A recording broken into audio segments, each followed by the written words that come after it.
Dor de cabeça em obra é uma coisa que todo mundo passa, mais cedo ou mais tarde. Mas hoje eu vou te mostrar os 10 principais erros que são cometidos em obras que você pode evitar. Então vem comigo.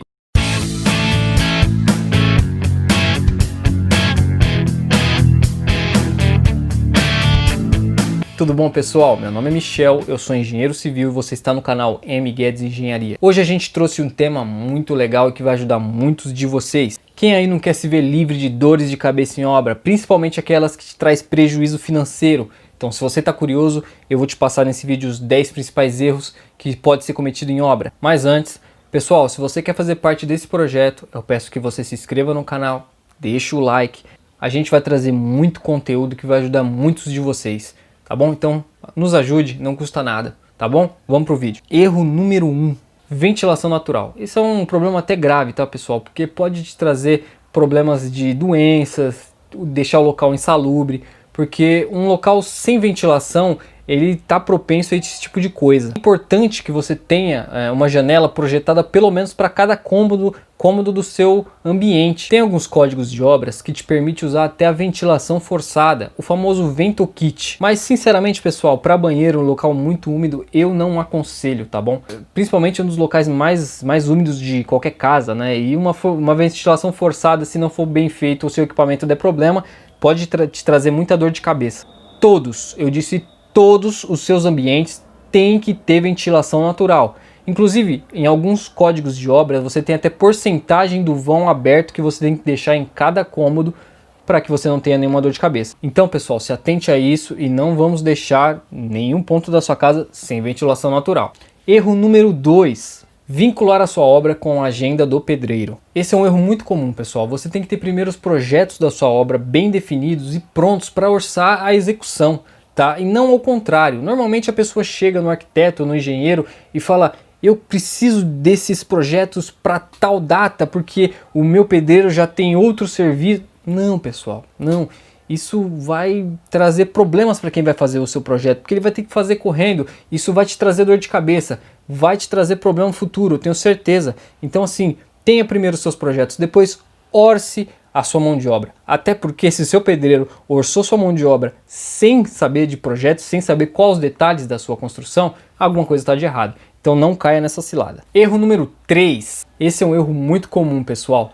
Normalmente, quando a gente tem uma infiltração na casa, seja ela vindo da fundação, ou vindo do exterior, ou até mesmo de um cano furado, o que as pessoas normalmente fazem é pegar um revestimento cerâmico ou qualquer outro revestimento e colar por cima, achando que vai resolver. Não resolve, pessoal. Isso é um problema que vai ficar eterno. Mais cedo ou mais tarde, pessoal, esse problema vai voltar, vai descolar sua cerâmica e vai te trazer problema, te fazendo gastar dinheiro. Então não faça isso, pessoal. O que eu aconselho você fazer é tirar o reboco, impermeabilizar, tá? Seja com um cimento polimérico, uma manta asfáltica, independente, isso varia muito do local da umidade, tá? Aí sim você faz o seu revestimento, seja o reboco, o emboço, e aí sim você pode colar o seu revestimento por cima, dependendo do local.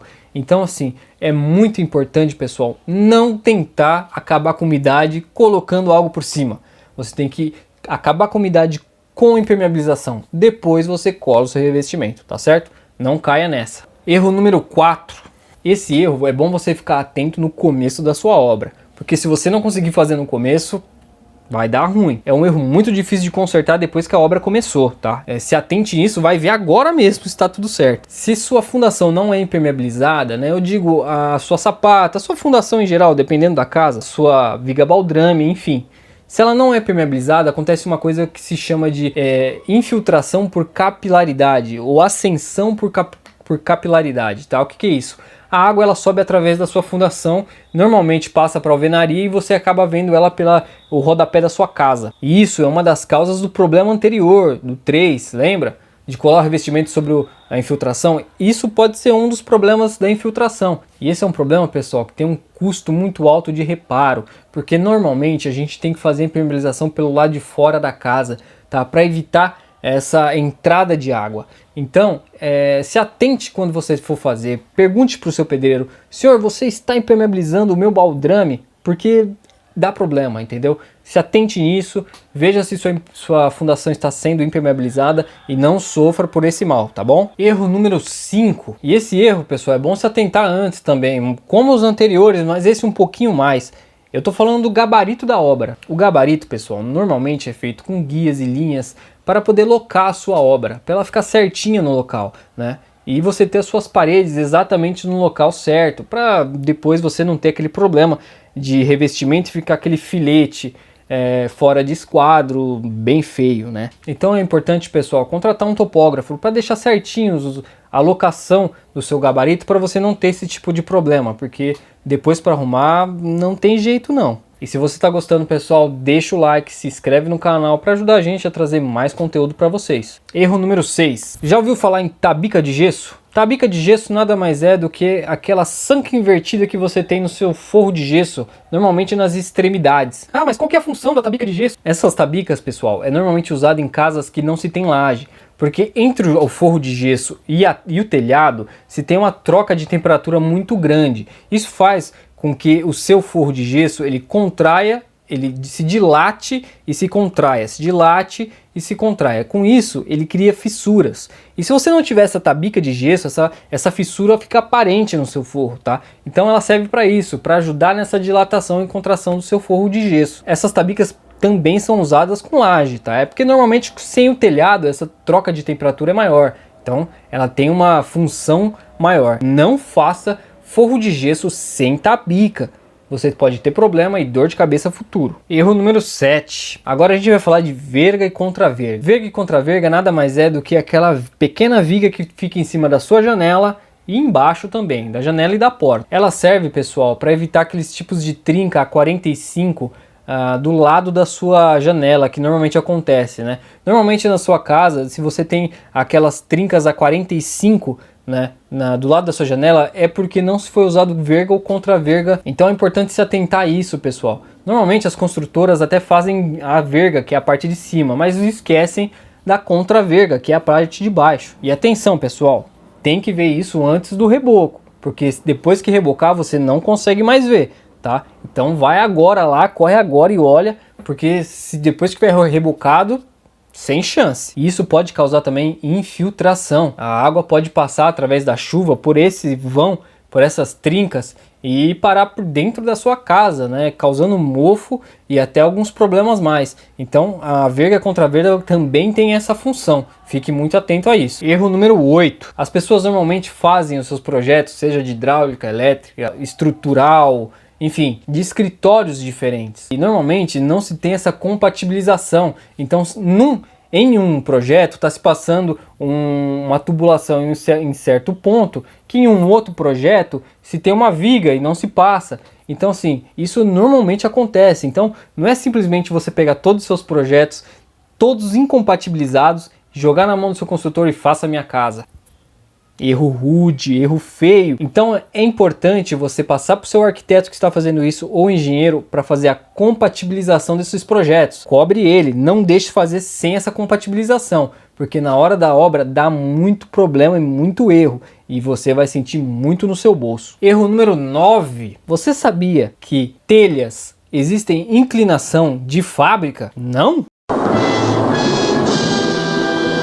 As telhas normalmente vêm com inclinação de fábrica, que garantem o melhor encaixe entre elas, para evitar que entre água ou até mesmo entre bicho debaixo do seu telhado. Então assim, pessoal, só para te dar um exemplo, tá? Inclinação de 10%. Isso quer dizer que a cada 1 metro você tem 10 centímetros de inclinação, ou seja, a cada 10 metros você tem 1 metro de inclinação. Isso seria uma inclinação de 10%, tá bom? Então se você chegar pro seu pedreiro que estiver fazendo e falando: "Senhor pedreiro, qual que é a inclinação do meu telhado?" Inclinação? Que inclinação? Inclinação a gente faz na obra.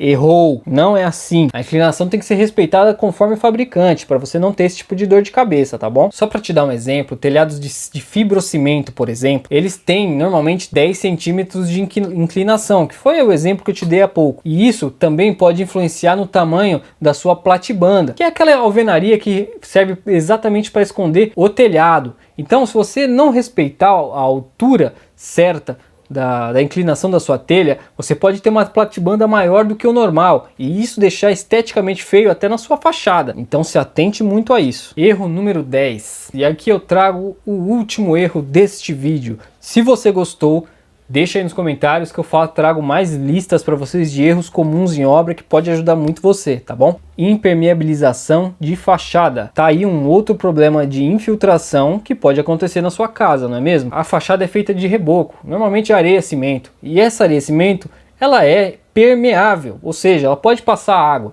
Então normalmente se você tem alguma infiltração da sua casa, pode sim estar vindo da fachada. Você não pode simplesmente pintar em cima do reboco a fachada da sua casa, isso pode trazer algum problema. Tem muita gente que economiza nessa hora, né, na fachada da casa.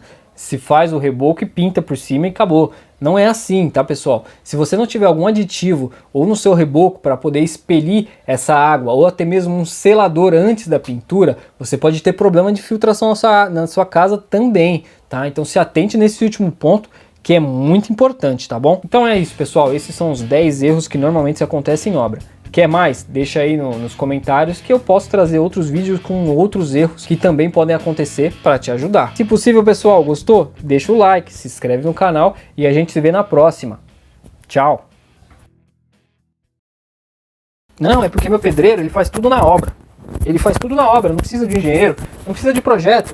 O que é inclinação? Não precisa.